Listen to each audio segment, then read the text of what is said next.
ఇక రూప తెచ్చిన డ్రెస్ శ్వేత వేసుకోగానే చినిగిపోవడంతో చాలా కోపంగా ఉండిపోతుంది.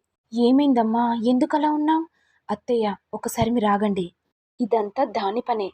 శ్వేత, ఆగమ్మా. రూప, ఏంటిది? అయ్యో, ఇలా జరిగింది? నాటకాలాడకు. నాకు బాగా తెలుసు ఇదంతా నీ ప్లాన్ ప్రకారమే కదా. ఎలా అయినా ఈవెంట్లో పార్టిసిపేట్ చేయకూడదని నువ్వు అనుకున్నావు కదా.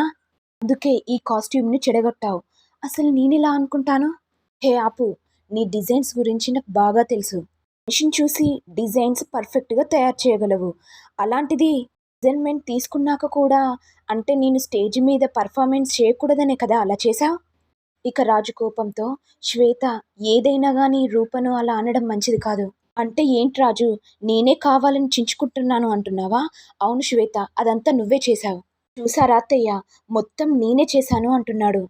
ఈ రూపను కనీసం మాట కూడా పడనివ్వట్లేదు. ఇక ముత్యాలు మాట్లాడుతూ, రూప, దీనికోసమనే రాత్రంతా పగలంతా కష్టపడి ఇలా తయారు చేశావు? నా కొడుకు పరువు పోతుందని నీకు తెలుసు కదా. ఈ ఆర్ఆర్ కంపెనీని నష్టం చేయాలని చూస్తున్నావా? అమ్మా, రూపది ఏం తప్పు లేదు. శ్వేత మెజర్మెంట్ తీసుకో అంటే తనని ముట్టుకోకుండా చేసింది. అప్పటికే రూప మెజర్మెంట్ అద్దంలో చూసి చేసింది. శ్వేత అలా చేయడం వల్లే ఇంతకు దారి తీసింది.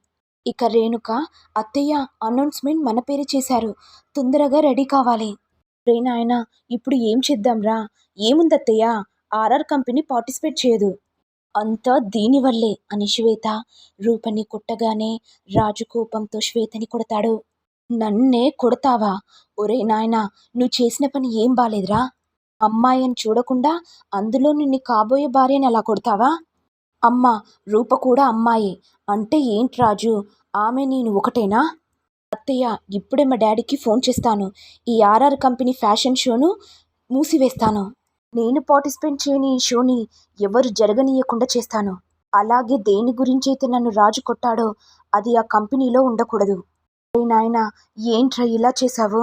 ఇటు శ్వేత ఏమో వెళ్ళిపోతుంటే ముత్యాలు బ్రతిమిలాడుతూ ఉంటుంది. ఇటు గౌతమ్ రేణుక చాలా సంతోషపడుతూ, గౌతమ్, ఇప్పుడు సంబరంగా ఉంది. జిమ్స్ చినిగిపోయాయి. రూప చేసిన డిజైన్స్ టైట్గా ఉన్నాయంటే అన్ని డ్రెస్సులు గట్లనే ఉంటాయి. సో శ్వేత పార్టిసిపేట్ చేయడం కష్టం. ఒకవేళ పర్ఫార్మెన్స్ చేసినా కూడా డిజైన్స్ బాగా లేవని రిజెక్ట్ చేస్తారు గౌతమ్. అలా అనుకుంటే చాలా కష్టం రేణుక. అసాధ్యమైనది కూడా సుసాధ్యం చేస్తారు.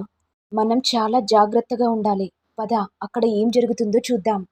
ఇదిలా ఉండగా విజయాంబిక, దీపక్, విరూపాక్షి జాడ గురించి రౌడీల వెంట తిరుగుతూ ఉంటారు. దీపక్ ఆ రౌడీలను ఫాలో అవుతున్న విషయం వాళ్లకు తెలియకూడదు. ఇదిలా ఉండగా శ్వేత ఏమో రాజు కొట్టిన దాని గురించి ఆలోచిస్తూ ఉంటుంది. నేను మా డాడీకి ఫోన్ చేస్తాను. అయినా మా డాడీ ఫోన్ లిఫ్ట్ చేయట్లేదు ఎందుకు? ఇంతలో ముత్యాలు వచ్చి, అమ్మ శ్వేత, నా మాట వినమ్మా, ఆ ఫోన్ కట్ చేయమ్మా.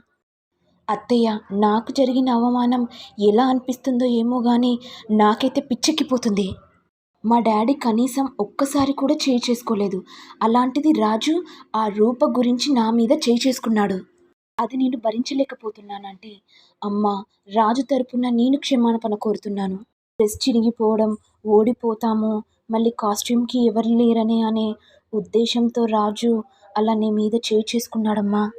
కావాలంటే రాజు చేత క్షమాపణ చెప్పిస్తానమ్మా. రాజెందుకు క్షమాపణ చెప్తాడంటే, నాకు రూప చేత క్షమాపణ చెప్పించండి. సరే అమ్మా, రూప చేతనే చెప్పిస్తాను.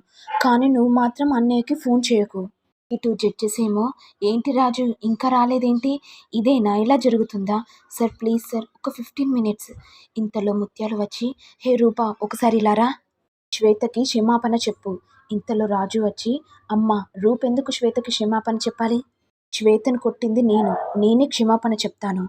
శ్వేత, రాజు, నువ్వు నన్ను రూప గురించి కొట్టావు. రూప నా డ్రెస్ని పాడు చేసింది. రూప నన్ను అవమానించేలా చేసింది. నాకు అన్యాయం చేసింది. అందుకే రూపే నాకు క్షమాపణ చెప్పాలి. నేను క్షమాపణ చెప్తాను సార్. కాళ్ళు పట్టుకుని క్షమాపణ చెప్పాలి. ఇదంతా గౌతమ్ చూసి కోపంతో శ్వేత దగ్గరికి రాబోతుండగా, గౌతమ్, కొన్నిసార్లు మనం సైలెంట్గా ఉండాలి. ఇటు రాజు ఏమో, శ్వేత, మళ్ళీ రూపను అవమానించాలి అనుకుంటున్నావు అంటే నేను అవమానించినా పర్లేదా రాజు? అత్తయ్య, నేను మా డాడీ ఫోన్ చేసి మాట్లాడమే కరెక్ట్. నీకు మాత్రం ఫోన్ చేయకమ్మా శ్వేత. ఎలాగైనా రాజు గెలవాలమ్మా. ఫ్యాషన్ షోలో గెలిస్తే రాజు గెలిస్తే నువ్వు కూడా గెలిచినట్టే కదమ్మా. అర్థం చేసుకో అమ్మా. దేనికోసం రాజు ఎంత కష్టపడాడో నీకు తెలుసు కదమ్మా. అయితే రూప చేత క్షమాపణ చెప్పించండి అత్తయ్య. ఇటు రూప మనసులో, రాజు నా భర్త కోసం నేను ఏదైనా చేస్తాను. భర్త గెలుపు కోసం నేను ఏది చేయడానికి రెడీ. అది ఏ పనైనా సరే నేను బాధ్యతగా తీసుకుంటాను అని చెప్పి రూప శ్వేత కాళ్ళు మొక్కుతుంది. మరి నెక్స్ట్ ఎపిసోడ్లో ఏం జరుగుతుందో చూడాలి. ఇక ఇంతటితో రానున్న ఎపిసోడ్ ఎండ్ అవుతుంది. మరి మీకు వీడియో కనుక నచ్చినట్లయితే లైక్ చేయండి, షేర్ చేయండి, సబ్స్క్రైబ్ చేయండి. Thank you all.